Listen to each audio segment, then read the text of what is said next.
Hey guys, ఎలా ఉన్నారు? 10th class చదువుతున్నటువంటి ఇద్దరు అమ్మాయిలు కనపడకుండా పోయారు. కొత్తగా పెళ్ళైన వివాహిత అదృశ్యమైంది. సాఫ్ట్వేర్ జాబ్ చేస్తున్నటువంటి 20 సంవత్సరాల అమ్మాయి మిస్ అయింది. ఇలాంటి న్యూసెస్ అనేటివి మనం రెగ్యులర్గా ఈ సోషల్ మీడియా ప్లాట్ఫామ్లోనో లేకపోతే ఏదో ఒక న్యూస్ పేపర్లోనో కంటిన్యూగా రెగ్యులర్గా చూస్తూనే ఉంటాం. కాకపోతే ఇది నార్మలే కదా అని స్కిప్ చేసేస్తూ ఉంటాం. కాకపోతే ఇంత పెద్ద మొత్తంలో అమ్మాయిలందరూ మిస్ అవుతున్నారంటే దీని వెనకాల ఏదైనా పర్టికులర్గా రీజన్ ఉందా? దీని వెనకాల ఏదైనా పెద్ద ముఠా ఏదైనా ఉందా? ఇది ఉమెన్ ట్రాఫికింగా? అసలు ఉమెన్ ట్రాఫికింగ్ అంటే ఏంటి? ఇండియాలో ఉమెన్ ట్రాఫికింగ్ అనేది అంత పెద్ద ఎత్తున జరుగుతుందా? ఈ వీడియోలో పాయింట్ టు పాయింట్ మనం తెలుసుకుందాం. Let's find out.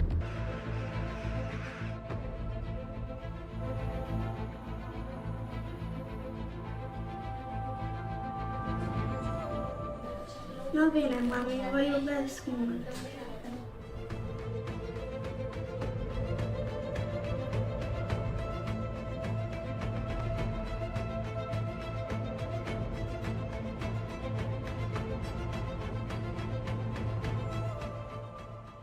అసలు ఈ ఉమెన్ ట్రాఫికింగ్ అంటే ఏంటి? దీని ఎగ్జాక్ట్ డెఫినేషన్ చూసుకుంటే బలవంతంగా లేదా మోసం చేసి అమ్మాయిల్ని దోపిడీ చేయడం లేదా అక్రమ రవాణా చేయడం. అర్థం కాలేదు కదా? నాకు కూడా అర్థం కాలేదు. మనకు అర్థమయ్యే భాషలో మాట్లాడుకోవాలి అంటే డబ్బుల కోసం ఏ పనికైనా సరే అమ్మాయిల్ని అమ్మేయడం. ఇలా మోస్ట్లీ ఉమెన్ ట్రాఫికింగ్ గురవుతున్న అమ్మాయిలు ప్రాస్టిట్యూషన్ వర్కర్స్ గాను, లేకపోతే ఇతర దేశాలకి స్లేవ్స్గా అమ్మేయడం, లేకపోతే డబ్బులున్న వాళ్ళకి అమ్మేయడం, లేకపోతే ఆర్గాన్స్ ముఠాకు అమ్మేయడం, ఇలా చాలానే జరుగుతూ ఉంటాయి. ఇలా మోస్ట్లీ ఉమెన్ ట్రాఫికింగ్ గురవుతున్న అమ్మాయిల్లో 50% మైనర్సే ఉన్నారు. 18 కంటే తక్కువ ఏజ్ ఉన్న వాళ్ళే చాలా ఎక్కువగా ఉన్నారు. దీంట్లో కూడా చిన్నపిల్లల్ని ఏం చేస్తున్నారంటే చైల్డ్ లేబర్గా యూజ్ చేసుకుంటున్నారు, లేకపోతే చైల్డ్ బెక్కర్స్గా యూజ్ చేసుకుంటున్నారు. కొంతమందిని అయితే ఫోర్స్ చేసి వాళ్ళు కూడా సెక్స్ లేబర్స్గా యూజ్ చేసుకుంటున్నారు. దీనికంటే ముందు మనకి హ్యూమన్ ట్రాఫికింగ్ అంటే కొంచెం ఐడియా ఉంది. ఇది ఒక పాస్ట్ ఇయర్స్లో జరిగేది. ఒక 2000-2005 మధ్యలో ఇలా చాలా ఎక్కువగా జరిగేది. అప్పుడు ఏంటంటే ఈ హ్యూమన్ ట్రాఫికింగ్ చేసే వాళ్ళ టార్గెట్ ఏంటంటే అన్ని జెండర్స్ ఉండేవారు, ఆడ మరియు మగ. ఈ హ్యూమన్ ట్రాఫికింగ్ చేసేవాళ్ళు మెయిన్ టార్గెట్ చేసేది ఏమంటే ఎక్కువ సమాజం పట్ల అవగాహన లేని వారిని మరియు ఎక్కువ చదువుకోని వారిని. అండ్ వీళ్ళని టార్గెట్ చేసిన తర్వాత వీళ్ళు ఏం చేస్తారంటే మీకంటూ ఒక మంచి జాబ్ అనేది మేము ఇప్పిస్తాము, మీ లైఫ్ అనేది చేంజ్ అయిపోతుంది, మీ ఫ్యామిలీకి మంచి సపోర్ట్ వస్తుంది, మీ కుటుంబం బాగుపడిపోతుంది అని వాళ్ళని ఒక ట్రాప్లో పెడతారు. ట్రాప్లో పెట్టిన తర్వాత మీరు అక్కడ 1 year వర్క్ చేసే చాలు మీకు చాలా పెద్ద మొత్తంలో డబ్బులు వచ్చేస్తాయి అని చెప్తారు. కాకపోతే 1 year అనేది వీళ్ళు 5 years అగ్రిమెంట్ చేసుకొని వాళ్ళని ఇతర దేశాలకి ఎక్స్పోర్ట్ చేసేస్తారు. అక్కడికి వెళ్ళిన తర్వాత వీళ్ళకి తెలియదు వాళ్ళు అక్కడ ఎన్ని ఇయర్స్ వర్క్ చేయాలి ఏంటి అనేసి. ఎందుకంటే బికాస్ ఆఫ్ వాళ్ళకి దానిపైన నాలెడ్జ్ అనేది కూడా లేదు, అండ్ వాళ్ళు పెద్దగా కూడా చదువుకోలేదు. వీళ్ళు వాళ్ళని అక్కడికి పంపించేసి వీళ్ళు ఎక్కువ క్యాష్ చేసుకునేవాళ్ళు. ఇలా ఒక రకంగానే కాదు, ఈ హ్యూమన్ ట్రాఫికింగ్ అనేది చాలా సపరేట్గా కూడా జరుగుతుండేది. ఎగ్జాంపుల్కి చూసుకుంటే చాలామంది దుబాయ్ మరియు కువైట్కి వెళ్ళేసి వాళ్ళ పాస్పోర్ట్స్ తిరిగి ఇవ్వకుండా అక్కడే కష్టపడుతున్న వాళ్ళని చాలామందినే చూస్తూ ఉంటాం. అక్కడ ఉన్న లేడీస్ పైన అయితే చాలా వరకు లైంగిక దాడులు అనేవి కూడా జరిగాయి. వాళ్ళు కానీ దానికి కానీ ఒప్పుకోకపోతే వాళ్ళు కొట్టి చిత్రహింసలు కూడా పెట్టేవాళ్ళు. కొంతమందిని అయితే చాలామంది చంపేశారు కూడా. కాకపోతే ఇవన్నీ ఎక్కువ బయట రావు. ఎందుకంటే ఇలా వెళ్ళిన వాళ్ళు మోస్ట్లీ ఎక్కువ బ్యాక్ సపోర్ట్ లేకుండా వెళ్ళిన వాళ్ళు, వీటిపైన అవగాహన లేకుండా వెళ్ళిన వాళ్ళు, మనీ ట్రాప్లో పడి వెళ్ళిన వాళ్ళే చాలామంది ఉన్నారు దీంట్లో. ఎందుకంటే వాళ్ళకి అంతవరకు ఒక అవగాహన నిండుతూ ఉండదు. వీళ్ళు ఏదైతే చెప్తారో అదే గుడ్డిగా నమ్ముతారు. వీళ్ళకంటూ చాలా ఎక్కువ మనీ వస్తుంది, ఇంట్లో వాళ్ళకి మనం కూడా సపోర్ట్ చేయొచ్చు అనే ఉద్దేశంతో వాళ్ళు వెళ్ళిపోతారు. కాకపోతే వాళ్ళకు అక్కడికి వెళ్ళేంత వరకు ఒక ఐడియా అనేది ఉండదు. వీళ్ళు వెళ్తున్నది ప్రాస్టిట్యూషన్ వర్కా, లేకపోతే ఇంట్లో వర్కా, లేకపోతే వాళ్ళ ఆర్గాన్స్ అమ్మేసుకోవాలా, అస్సలు వీళ్ళకి క్లారిటీ అనేది ఉండదు. ఈ విధంగానే చాలామంది మన ఇండియా వాళ్ళు కూడా ఈ ట్రాప్లో పడి హ్యూమన్ ట్రాఫికింగ్ బారిన గురైన వాళ్ళు చాలామందే ఉన్నారు. సరే, ఇప్పుడు మళ్ళీ ఉమెన్ ట్రాఫికింగ్ గురించి మాట్లాడుకుందాం. ఏటా దాదాపు 8 లక్షల మంది ఇంటర్నేషనల్ బార్డర్స్ ద్వారా అక్రమ రవాణా గురవుతున్నారు. వీరిలో లేడీస్ 80% ఉన్నారు, అందులో 50% మైనర్ గర్ల్సే ఉన్నారు. దీనిని బట్టి చూసి అర్థమవుతుంది ఉమెన్ ట్రాఫికింగ్ అనేది ఏ లెవెల్లో జరుగుతుంది అని.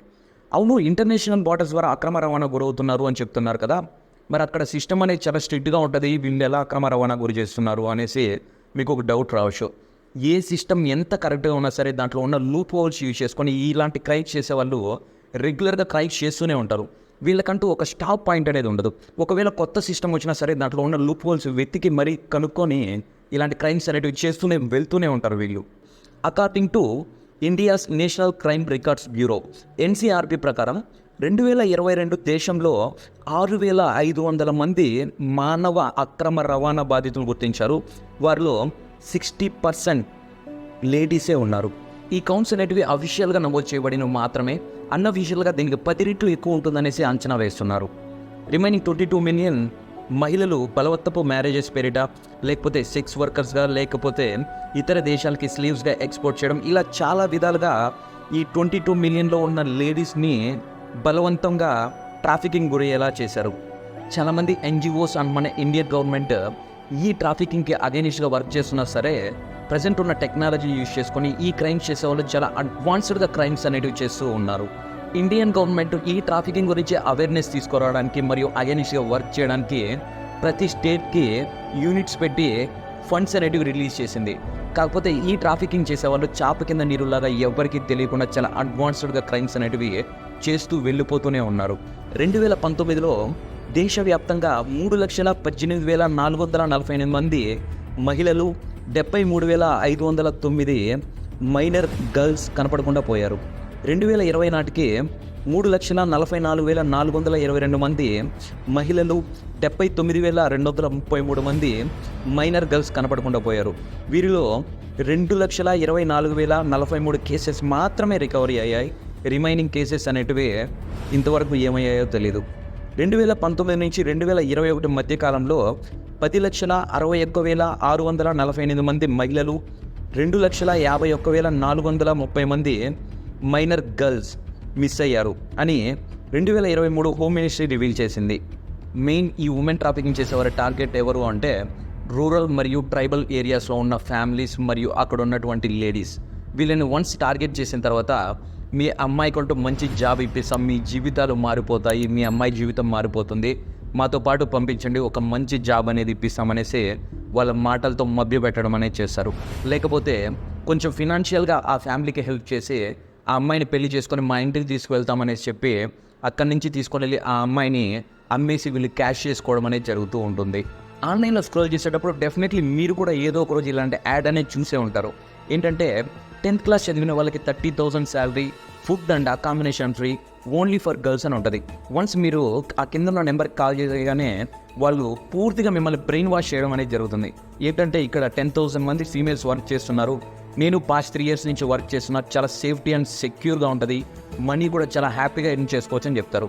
ఈ మాటలన్నీ విని అక్కడికి వెళ్ళిన అమ్మాయికి ఏం చెప్తారంటే నీ ఇంటర్వ్యూ ఆర్ జాయినింగ్ టుమారో ఉంటుంది, అప్పటి వరకు నీకు ఒక అకామిడేషన్ అనేది ప్రొవైడ్ చేస్తున్నాము, ఈ రూమ్లో నువ్వు స్టే చేయి అని చెప్తారు.